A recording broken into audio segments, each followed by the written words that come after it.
राज्य संकल्पक मासाहेब जिजाऊ शेतकऱ्यांच्या मिरचीच्या देठालाही धक्का लावू नका असे स्वतःच्या सैन्याला बजावून सांगणारे बहुजन प्रतिपालक छत्रपती शिवाजी महाराज, आरक्षणाचे आद्यजनक राजश्री छत्रपती शाहू महाराज, देव हा दगडात नसून तो माणसात आहे अशी शिकवण आपल्या कीर्तनाच्या माध्यमातून सांगणारे संत गाडगे महाराज, आई या शब्दाचा अर्थ ज्यांच्याकडे पाहून करतो अशा थोर माता अहिल्याबाई होळकर, तमाम महापुरुषांना आणि युग पुरुषांनी महामातांना वंदन करतो। उपस्थित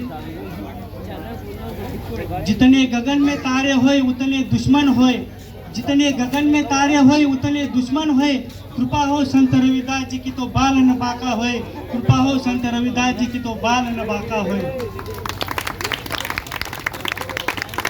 जगद्गुरु संत शिरोमणी रविदास महाराज यांचा जन्म उत्तर प्रदेशातील गोवर्धनपूर शहराजवळ मालगुडी या गावी झाला। संत रविदास यांच्या काळी म्हणजे 14व्या शतकात भारताची सामाजिक धार्मिक राजकीय स्थिती अत्यंत बिकट होती। राजनैतिक अस्थिरतेमुळे गरिबी अंतिम सीमेस पोहोचली होती। दलितांवर उच्च नीच तसेच जातीपातीच्या नावावर नाना प्रकारचे अत्याचार केले जात होते। अस्पृश्यांना प्रभू पूजा करण्याचा अधिकार नव्हता। जातीभेद व सैतानी विचारसरणी यांच्या खात्रीत भारत देश सापडला होता।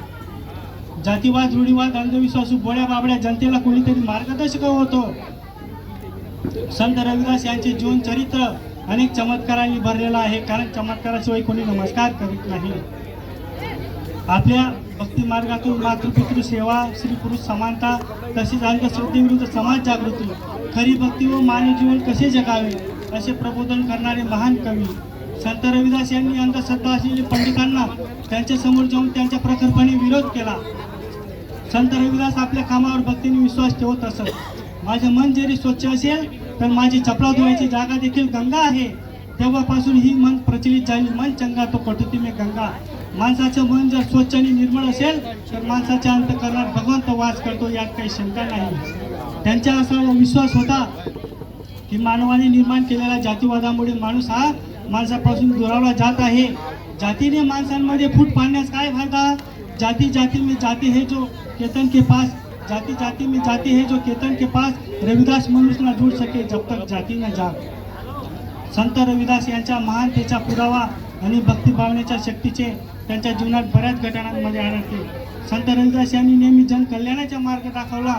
त्यांनी आपल्या जीवनाच्या कृतीतून सिद्ध केले की माणूस हा कोणत्या कुळात किंवा जाती धर्मात जन्माला आलाय याला महत्त्व नसून माणूस हा माणसाला माणसासारखं वागतो, तोच खरा महामानव असतो आणि तोच लोकांच्या मनात राज्य करतो।